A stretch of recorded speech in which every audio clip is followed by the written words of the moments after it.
अब बच्चों तुम्हें मैं पाठ 15 वीर अभिमन्यु वीर अभिमन्यु वीर अभिमन्यु का पाठ है और यह पाठ है आज हम तुम्हें पढ़ाएंगे। और जाई में से कुछ प्रश्न तुम्हें अलग से हम देंगे। पाठ के प्रश्न तो हुए ही, लेकिन इसके अलावा कुछ प्रश्न हम तुम्हें देंगे। ठीक है।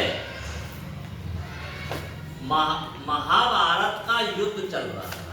काई कोई युद्ध चल रहे हो? महाभारत का। महाभारत का युद्ध है कौन कौन में रहे हो? कौरव पांडव कौरव और पांडव। ठीक है। कौरव और पांडवों में महाभारत का युद्ध चल रहा था और अभिमन्यु था वो पांडव पक्ष से। ठीक है। कौरव पक्ष से नहीं, पांडव पक्ष। महाराज युधिष्ठिर के लिए यह दुविधा का बड़ा समय था। दुविधा जानते हो? परेशान कहना है यार, बहुत दुविधा है गई कि ये आदमी काम ना है, कैसे काम करे। यार हम कह दें कि हम तो मैं खूब पढ़ाते हैं तुम्हें, लेकिन तुम पढ़ता ना है, ये बड़ी बहुत समस्या है, एक परेशान है भाई, कैसे तुम पढ़ेंगे? ऐसे तो बोल देते हम। तो इसी प्रकार युद्ध चल रहे हो, तो युद्ध में युधिष्ठिर बहुत मतलब ये कि दुविधा है गई, समय दुविधा का था। कैसा समय था? जिसमें वह कोई निर्णय नहीं ले पा रहे थे। निर्णय मतलब ये नहीं कर पा रहे, अरे सुन ले भाई, ना नहीं ले पा रहे कि हम कैसे लड़े, कैसे नहीं लड़े। क्यों भैया, क्यों नहीं कर पा रहे? क्योंकि कौरव सेना थी बहुत बड़ी सेना, विशाल सेना। उसमें बलवान आदमी भी बलवान थे। बलवान मतलब ताकतवर, और पहलवान नहीं, बलवान पहले मतलब ये कि धनुर्धारी, मल्ल युद्ध में सब में ऐसे बलवान भी थे। लेकिन पांडवों के लिए कुल 5 आदमी थे, कुल 5, और वे 100 आदमी ये, और ये कुल 5 आदमी। अब बताओ 5 आदमी 100 से लड़े तो कैसे जीते? लेकिन बात ये थी कि पांडव धर्म पे लड़ रहे और कौरव थे अन्याय पे लड़ रहे। अन्याय की हमेशा विजय नहीं होती है, अन्याय की हमेशा हार होती है, और न्याय की हमेशा विजय होती है। लेकिन संकट बलू आ जाए पर विजय नहीं होती, ये ध्यान रखना। हम कह रहे थे कभी कभी तो बनते कि सच्चाई की जीत होती है, ये बात बोल रहे थे। हाँ। झूठ की कबू जीत ना है। हम झूठ बोलेंगे, एक झूठ बोलने के लिए हम 100 झूठ बोलने पड़ते हैं, 100 झूठ बोलने पड़ते हैं, जब जाके वो एक झूठ छुपा भी दूसरे से नहीं मानते हैं। और सत्य के लिए हमें एक सत्य सही है तो सही है बोल देंगे, तो कबू हमें दूसरी झूठ बोलने की जरूरत नहीं पड़ेगी। ठीक है, ध्यान रखना, कभी झूठ बोलेंगे। कौरवों के सेनापति गुरु द्रोणाचार्य ने अपने युद्ध कौशल से चक्रव्यूह की रचना की। गुरु द्रोणाचार्य थे। कौन थे? गुरु द्रोणाचार्य। कौन थे भैया? हाँ, द्रोणाचार्य।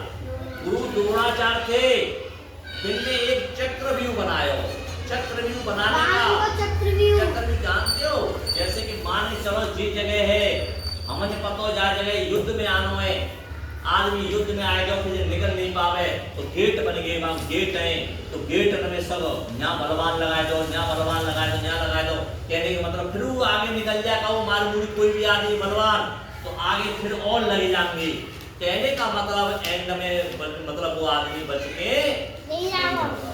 एक आदमी और 4 आदमी से लड़े तो भैया एक तो हारे कोई, तो एक में ताकत थी, कहां से आ गई? एक आदमी से लड़ रहा है, बलवान से लड़ रहा है, तो तू पहले हरा नहीं हरा पाया, वो जीत के चले गो, तो दूसरे से लड़ेगो, तो वो तो थके जाएगा ना, वे सुनता नहीं भाई। कहने का मतलब वो हारना पड़ेगा। जिसे तोड़ने की सामर्थ्य केवल अर्जुन में ही थी।